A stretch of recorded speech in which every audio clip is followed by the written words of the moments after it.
Hey there guys, you're here with Bo and thank you for tuning in to another video. Now today we're covering Iran. Iran is in big trouble economically. They're getting absolutely hammered by these sanctions, and these sanctions are playing a huge part on what we're seeing in relation to Bitcoin. So we're seeing as these sanctions hit the Iranian economy harder and harder, and the Iranian rial, which is their local currency, gets essentially inflated to zero, we're seeing Bitcoin mining pop up all over the country as people search for an alternative to their consistently devaluing currency. Their currency is being debased day after day in huge amounts as these sanctions hit the Iranian economy extremely hard. So today we're going to be diving pretty deep into the current economic situation in Iran and how that's actually playing into a huge rise in Iranian Bitcoin mining. So it's going to be a very interesting one, guys. I hope you enjoyed today's video. Thank you for tuning in. Stick around and let's get into it.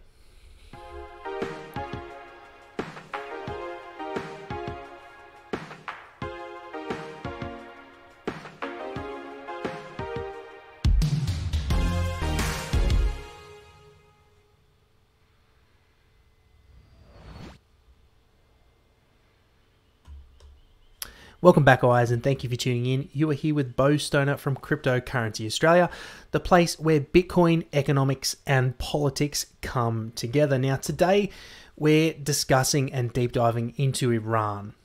As many of you would know, there is quite a serious political situation going on at the moment between the United States and Iran. It comes off the back of the ending or the United States pulling out of something called the Uranium One deal, the U1 deal. That is where the most of the weight is being attributed to in relation to these sanctions. So the Uranium One deal at a very high level gave Iran access to uranium. That uranium, I believe, was being supplied by the United States. There was lots of money involved, and as soon as Donald Trump got in, he pulled straight out of that deal.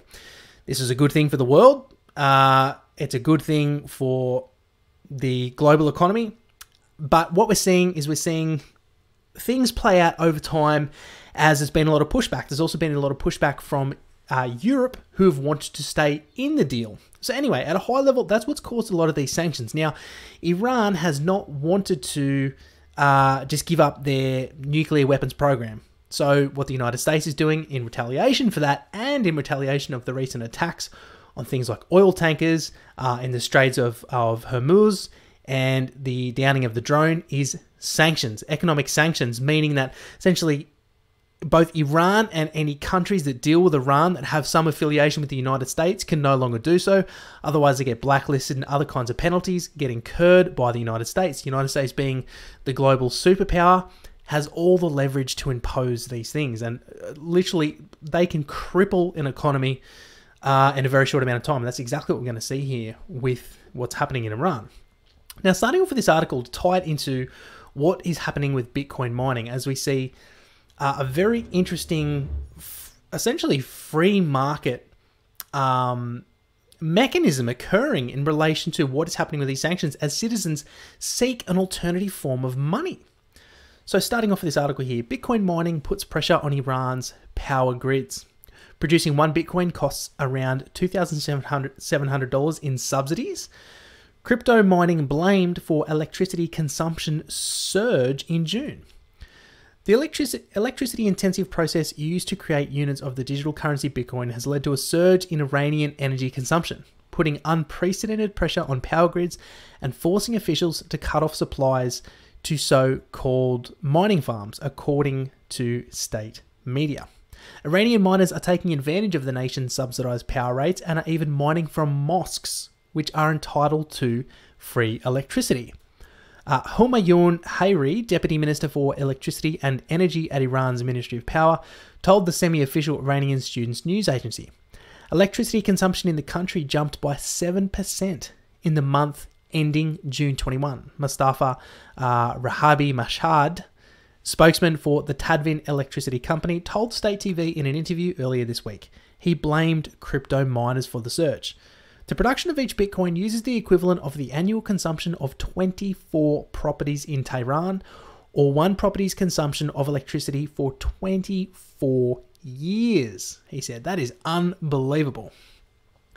Every kilowatt of electricity is subsidized by 5,000 rials, worth about 4 US cents at unregulated market exchange rates in Iran. Now, we know straight away that Iran is suffering from extreme debasement of their currency through inflation when we see numbers like this. 5,000 rials is worth about 4 US cents. Any country that has an extremely high denomination of notes has experienced inflation at some point or is currently going through really bad inflation. That is an immediate indicator as soon as you see that.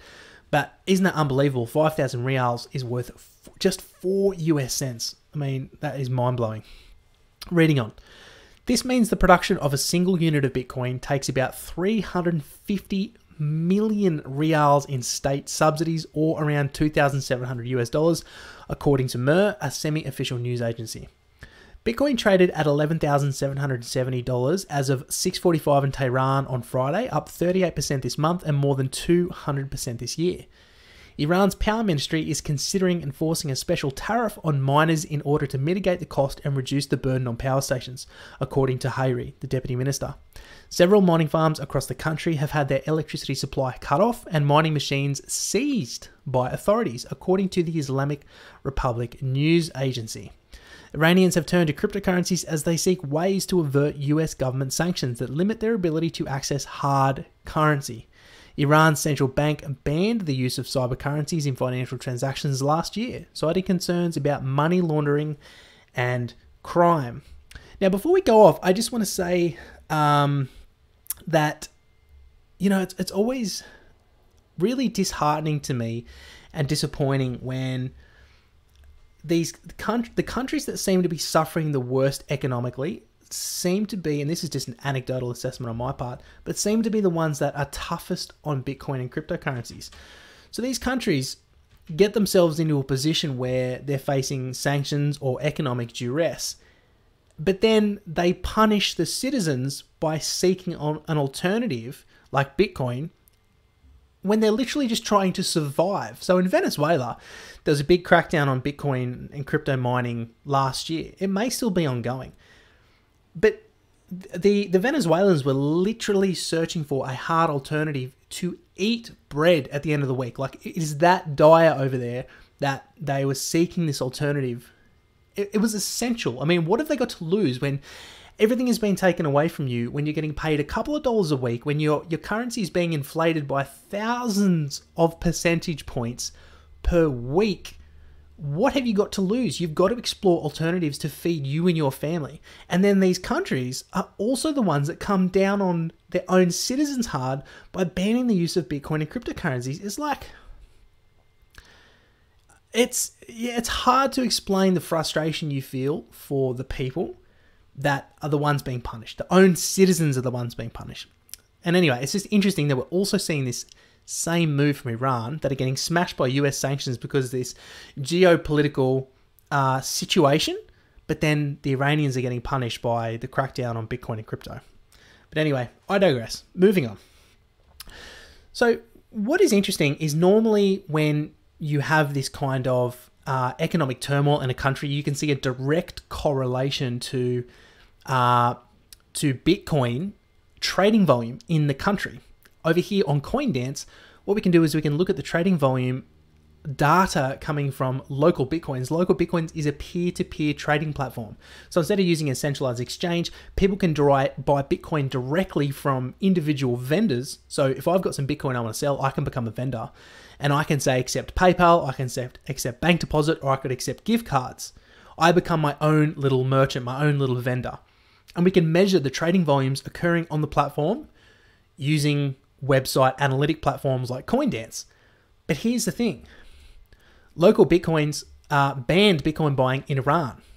And this was back in May 2019. So this article here from CoinDesk, Local Bitcoins bans Bitcoin buying in Iran in blow to rising crypto commerce. I'll just read the first couple of paragraphs and then I'll go through this. Local Bitcoins has officially shut off service for Iran-based users, a move that follows weeks of rising real trading volumes on the platform. The Helsinki-based peer-to-peer exchange has not explicitly said why Iranians are suddenly being cut off from its service, though US sanctions are almost certainly the cause. News of the move first circulated across local language Telegram channels earlier this week that the exchange had blocked Iranians. Users reported encountering problems in posting new trades and updating previous ones on the website. So here we can see Local Bitcoins themselves having to shut down access to Iranians due to US sanctions. This isn't necessarily from Iran's side, although it may be. This would be coming from the United States side. See, when sanctions get imposed on a country, it affects all the other countries doing business with that country in relation to that specific sanction. So let's just say it's on electronic goods, or let's just say it's on fintech. Any other country based out of Iran that's doing business with Iran that has some kind of tie to the United States is going to be impacted, because the United States has said we are sanctioning Iran for purpose of this example on anything fintech related, any products, any services, any applications. But this affects all other businesses and entities doing business with Iran in relation to that particular category that has been sanctioned. So because Local Bitcoins is based in Helsinki and they're a global platform, they probably have accounts in multiple countries. It wouldn't surprise me at all if they have accounts in the United States. They do business in the United States. So because they're an entity that is connected to the United States but also connected to Iran, they would be falling under the sanctions.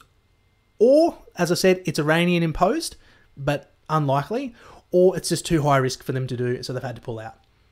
Now, it's interesting to note. But moving on.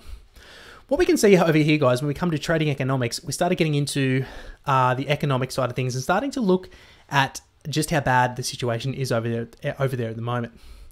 Now, what we can see here is in the blue line is the Iran inflation rate. That's their local currency called the rial, if I'm pronouncing that correctly. And just as a comparison, I'm comparing this to the Australian inflation rate, which is the AUD. Now, on the left is the percentages of Iran's inflation. On the right is the percentages of Australia's inflation. So just following the Iranian inflation rate, we can see here back from 2014 to 2016, they were having on average over 10% inflation per month. That in itself is absolutely terrible. 10% per month. The equivalent of Australia during that period was having around 1.5 to 2%. Right, so we can see the stark difference, but as we come along over the years, we can see that Iran, the rial, averaged around 10% up to the beginning of 2018. Let's provide a little bit more granularity here by looking at the months. So we can see the rial here was around 10% until April, and then it absolutely peaked. So this is back in 2018. So it's peaked up here in October at around 40%, and it's just gotten worse and worse and worse. This is per month, guys. So 40% inflation per month, while the Australian dollar, the AUD, is sitting at around 1.8% and going down. We're nearly at 1% inflation, just as a comparison. So you can see their dollar, the Iranian currency, the rial, is becoming worth nothing. It's going to zero. It's absolutely going to zero, which is why when you're living in a country like Iran that has massive economic sanctions, that's probably affecting the products and services being available to normal, everyday Iranian citizens. Their currency is becoming debased, devalued every day. They're left with the point where it's like, well, what else have we got to lose? We've got to look at something else, some other kind of trade. And here's where Bitcoin mining comes in. See, they can't buy it anymore because Local Bitcoins is now shut down in Iran. What's the alternative? Well, you mine it. You mine it. Bitcoin is decentralized. The way it operates is decentralized. Run a node, get some mining equipment, try and somehow smuggle some mining equipment into the country, and you can start mining it, and then you can use that mined currency for normal, everyday, day-to-day transactions. And this is what we're seeing. We're seeing in these countries with economic duress, the flight to hard money. Back in the olden days, hundreds of years ago, that probably would have been gold or silver or glass beads or other kinds of hard money. It's like a natural evolution of citizens. When times get tough with their local currency, they seek hard money. Now today we have Bitcoin, and the amazing thing is people can just, if they can get access to this equipment, they can get a half decent internet connection, even a satellite dish. You can mine Bitcoin now via satellite, via Blockstream's satellite service that they've provided that now covers the entire globe. So, you know, this is where Bitcoin's value proposition really comes in, is helping people in need of it. So when we come over here and actually look at Paxful, Paxful is another peer-to-peer trading platform. We can actually see that Iran is banned for them as well. So it's not easy right now for Iranians to get access to Bitcoin. It is not easy at all, but they're doing so through the mining process. So guys, that's pretty much it for Iran. Gonna stay tuned into this one, but I do just want to cover one more article before we go, because I thought it was really interesting, and we're on the topic of Bitcoin mining. And we have this article here, Growing Greens with Cryptocurrency in Labrador. That's the hope for Queen Edge Farms. I think this is fascinating use and plays into something called conservation of energy. That's like an engineering term where essentially in any system, in any open or closed system, you're always looking for unity, where unity being 1, non-unity being 0, and the amount of energy getting put in, you're essentially trying to get the amount of energy going in as close to 1 with energy coming out. But in a closed system, if you're recycling energy, you can essentially try and get that energy total consumption close to 1. And it's extremely interesting what these guys are doing. So let's read into it. CoinEdge anticipates enough produce to feed every Labradorian 86 vegetable servings a year. With its proximity to Muskrat Falls power and naturally freezing temperatures to offset air conditioning costs, Labrador has become an ideal place for data centers. But even with the cold climate, computer networks used in these centers still generate a lot of heat, and now one company has developed an idea of how to recycle it. CoinEdge Farms plans to mine digital currency, also known as cryptocurrency, at a data center in Labrador. And I believe, by the way, Labrador is in Alaska, I think. And use the waste heat generated by computers and servers to grow food. There's a little reason for people to be unhappy about these facilities, because they use an enormous amount of power and don't provide a lot of benefits to the community in terms of jobs, said Robert Edgeworth, the founder of CoinEdge Farms. While the company currently does not have any data centers in Labrador, it has invested more than $1 million and purchased 2 pieces of land in Happy Valley Goose Bay. Other data centers in Labrador have received noise complaints, but CoinEdge wants to address those concerns.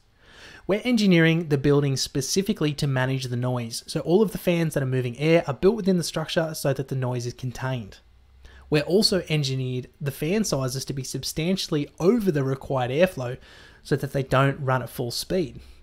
We've actually got a mock-up rendering here of what this potential mining facility may look like, and it's really interesting. You can see it's kind of like a warehouse. I think you can kind of see some mining farms in the back there, some office space in the front, and a little reception there.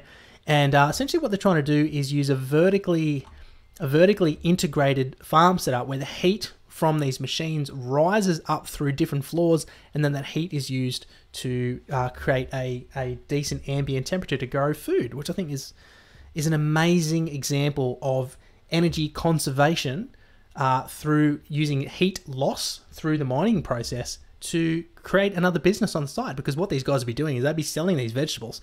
So it's actually another opportunity to recoup more costs through the mining process and contribute something positive to the community at the same time. I think it's a brilliant idea. Reading on. They anticipate producing enough produce to feed every Labradorian 86 servings of vegetables a year. Our response to finding a solution that's fair to the community was to look at coupling the food production to both increase the number of jobs created per megawatt usage, and also the greater community gets the benefit of having fresh, high-quality food. CoinEdge has an existing data mine in Nevada, but it doesn't use a greenhouse, as there's no food security challenges in that area. In the pilot facility, we'd have about 1,000 square feet, and that would generate in the order of 600 pounds of fresh produce a week, he said. Edgeworth has estimated that up to 25% of greens consumption in Labrador could be grown at their facility. That's amazing. 25% of this entire township or region. There's a very deep resource of warm air that could be used for various applications, but we think that food is probably the very best application. So there you go, guys. How interesting is that? Absolutely brilliant. And this actually, what this shows, and I've mentioned on this channel before several times, is that Bitcoin mining is based on, it's really free market, right? So it incentivizes miners to seek the cheapest form of electricity and the most positive regulatory environment. This growing greens using the heat loss through the mining process is another example of free market economics in play, as these miners are incentivized to conserve the energy, being heat, to come up with another business on the side. What can we do? We can grow vegetables, we can sell them at a profit, we can use that to subsidize the mining operation, we keep the community happy, we purpose build a facility that has sound dampening features in it, and we also provide jobs to the community. So this is free market capitalism at its finest, which is amazing. And there'll be more and more of this will happen in the future. There'll be more innovative ideas. There'll be more interesting things that will happen in relation to Bitcoin mining as it starts to permeate the world, as some of these global economies suffer more and seek hard money alternatives, and they'll do that through mining. And states in the future will also start looking at mining Bitcoin for their own treasuries. It's going to happen. So anyways, guys, that's it for the video today. I hope you enjoyed. Sorry it was a little bit longer than normal. If you liked the video, likes are always really appreciated. Leave me a comment, tell me what you thought. If you're not subscribed, make sure to press the subscribe button for all things Bitcoin, economics, and politics. There's a little notification button up in the top right-hand corner. Make sure to click that so you're always notified of a future video. So guys, that's it from me. My name's Bo. Thank you for tuning in, and I'll see you in the next one. Cheers.